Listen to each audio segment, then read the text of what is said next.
আবহাওয়ায় ইতিমধ্যেই পরিবর্তন দেখা যাচ্ছে। শহর কলকাতা সহ বিভিন্ন জেলায় কম বেশি বৃষ্টিপাতও দেখা গিয়েছে। এরই মধ্যে আগামী কয়েকদিনের আবহাওয়ার পূর্বাভাস দিয়ে দিল আলিপুর আবহাওয়া দফতর। রবিবার সাংবাদিক বৈঠকে আলিপুর আবহাওয়া দফতর জানাচ্ছে যে আপাতত ২৭ তারিখ পর্যন্ত দক্ষিণবঙ্গে বজ্রবিদ্যুৎ সহ হালকা থেকে মাঝারি বৃষ্টিপাতের সম্ভাবনা রয়েছে। ২৮ তারিখের পর বৃষ্টিপাতের পরিমাণ কিছুটা হলেও বাড়বে।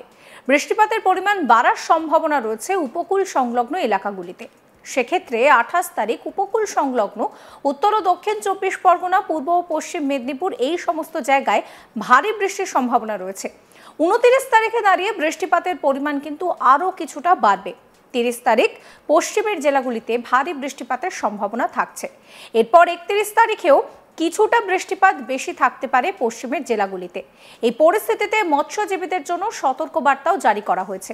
এদিকে কলকাতা ও পার্শ্ববর্তী অঞ্চলের জন্য প্রধানত আকাশ থাকবে আংশিক মেঘলা, মাঝে মাঝে হালকা থেকে মাঝারি বৃষ্টির সম্ভাবনা থাকছে। সেক্ষেত্রে দাঁড়িয়ে কলকাতায় ২৮ তারিখ থেকে আগামী ৩১ তারিখ পর্যন্ত এই কম বেশি বৃষ্টির সম্ভাবনা রয়েই যাচ্ছে। এ নিয়ে আবহাওয়াবিদ সৌরেশ ব্যানার্জি কি বলছেন শোনাবো। ২৫ থেকে ২৭ অর্থাৎ আগামী ৩ দিন দক্ষিণবঙ্গের জন্য মেনলি থান্ডারস্টর্ম অ্যাক্টিভিটির কারণে হালকা থেকে মাঝারি ধরনের বৃষ্টিপাতের সম্ভাবনা থাকছে।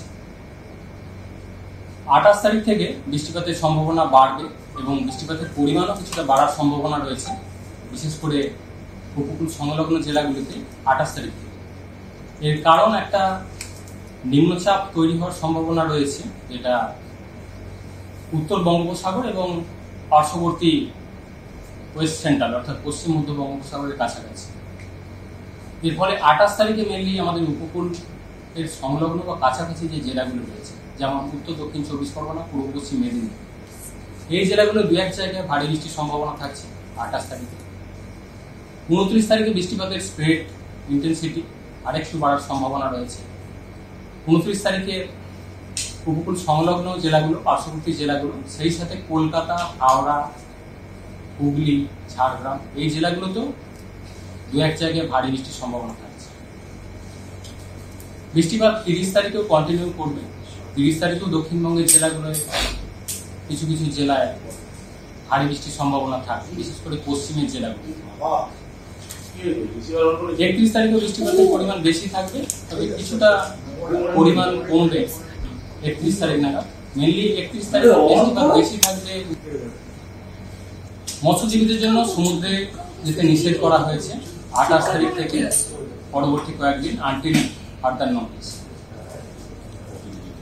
কলকাতা পার্শ্ববর্তী অঞ্চলের জন্য আগামী ৩ দিনের যদি পূর্বাভাস করা হয়, প্রধানত মেঘলা আকাশ, মাঝে মধ্যে এরকম বৃষ্টিপাত হালকা থেকে মাঝারি ধরনের থাকার সম্ভাবনা থাকছে। কলকাতার ক্ষেত্রে বৃষ্টিপাতের পরিমাণ বাড়বে ২৮ তারিখ। স্পেসিফিক্যালি কলকাতা পার্শ্ববর্তী অঞ্চলে ২৯ তারিখে ভারী বৃষ্টির সম্ভাবনা থাকছে।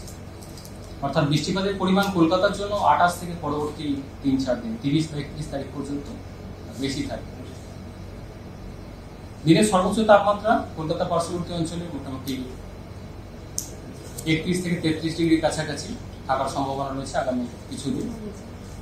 সর্বনিম্ন ২৬ থেকে ২৫ ডিগ্রির কাছাকাছি থাকার সম্ভাবনা।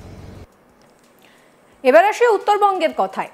উত্তরবঙ্গে ২৮ তারিখ পর্যন্ত বিক্ষিপ্তভাবে বৃষ্টিপাতের সম্ভাবনা রয়েছে। ২৯ তারিখ থেকে কয়েকটি জায়গায় ভারী বৃষ্টির সম্ভাবনা থাকছে। ৩০ তারিখ উত্তরবঙ্গে বৃষ্টিপাতের পরিমাণ বাড়বে। সেক্ষেত্রে জলপাইগুড়ি, কোচবিহার, আলিপুরদুয়ারে ভারী থেকে অতি ভারী বৃষ্টির সম্ভাবনা রয়েছে। এরপর ৩১ তারিখ জলপাইগুড়ি, কোচবিহার, আলিপুরদুয়ার, দার্জিলিং এবং কালিম্পংয়ে ভারী থেকে অতি ভারী বৃষ্টিপাত হতে পারে বলে আবহাওয়াবিদ সৌরেশ ব্যানার্জি জানাচ্ছেন। তিনি আরো বিস্তারিত কি বলছেন শুনুন। উত্তরবঙ্গের জন্য ২৫ থেকে ২৮ তারিখ পর্যন্ত প্রধানত বিক্ষিপ্ত ধরনের বৃষ্টিপাতের সম্ভাবনা থাকবে। ২৮ তারিখ থেকে কিছুটা বাড়তে শুরু করবে উত্তরবঙ্গের বৃষ্টিপাত। ২৯ তারিখে গিয়ে উত্তরবঙ্গের দু এক জায়গায় ভারী বৃষ্টির সম্ভাবনা থাকবে। মেনলি জলপাইগুড়ি, কোচবিহার, আলিপুরদুয়ার এই জেলাগুলি দু এক জায়গায় ২৯ তারিখে। ৩০ তারিখে উত্তরবঙ্গে বৃষ্টিপাত আরও বাড়বে।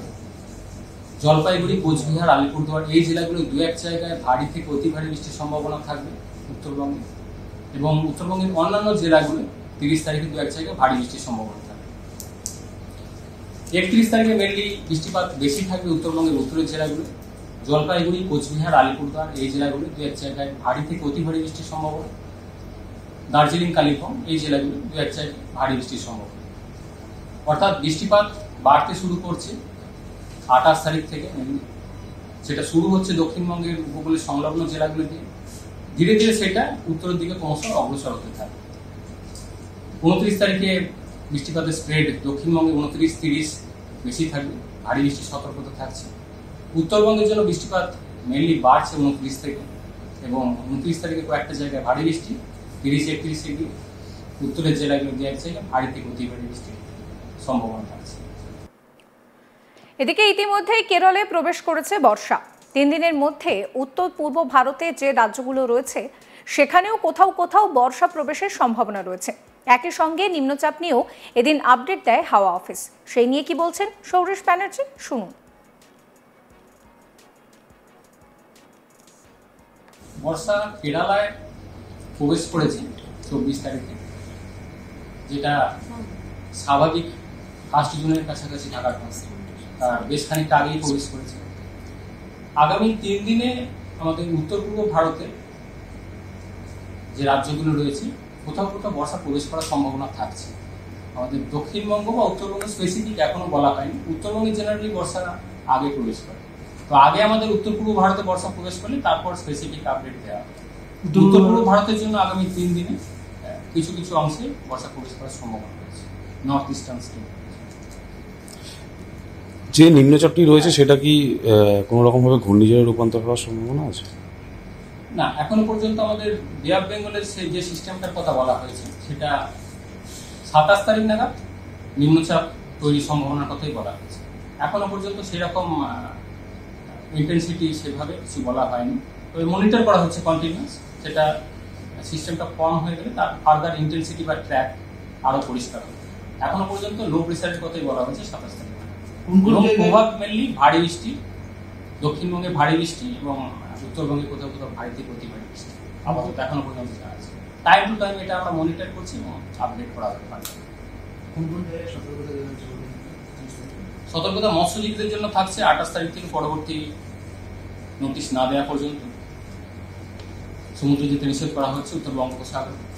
28 তারিখে উপকূল সংলগ্ন জেলাগুলো যেমন উত্তর দক্ষিণ 24 পরগনা, পূর্ব পশ্চিম মেদিনীপুর ভারী বৃষ্টির সতর্কতা থাকছে। 29 তারিখে উপকূলের কাছাকাছি এই জেলাগুলো, সেই সাথে আরো কিছুটা স্প্রেড বাড়ছে কলকাতা, হাওড়া, হুগলি, ঝাড়গ্রাম এই জেলাগুলোতেও দু এক জায়গায় ভারী বৃষ্টির সম্ভাবনা থাকবে। উপকূল সংলগ্ন জেলাগুলো সেই সাথে কলকাতা, হাওড়া, হুগলি, ঝাড়গ্রাম। 30 গিয়ে বৃষ্টিপাতের যে মেন কোর এরিয়াটা অর্থাৎ হেভি রেনফলের এরিয়াটা মেনলি আমাদের পশ্চিমের জেলাগুলোতে থাকার সম্ভাবনা থাকবে বেশ কিছু জেলাতে। 30 তারিখেও বৃষ্টিপাতের পরিমাণ বেশি থাকবে দক্ষিণবঙ্গের সমস্ত জেলাতে। ভারী বৃষ্টির সতর্কতা থাকবে মেনলি পশ্চিমের কিছু কিছু জেলাতে। আবহাওয়ার পাশাপাশি অন্যান্য সমস্ত খবরের আপডেটের জন্য আপনাদের নজর থাকুক আজ তাক বাংলা। চ্যানেলটিকে সাবস্ক্রাইব করবেন, নোটিফিকেশন পেতে বেল আইকনে ক্লিক করবেন, ফলো করতে ভুলবেন না আজ তাক বাংলার হোয়াটসঅ্যাপ চ্যানেলও।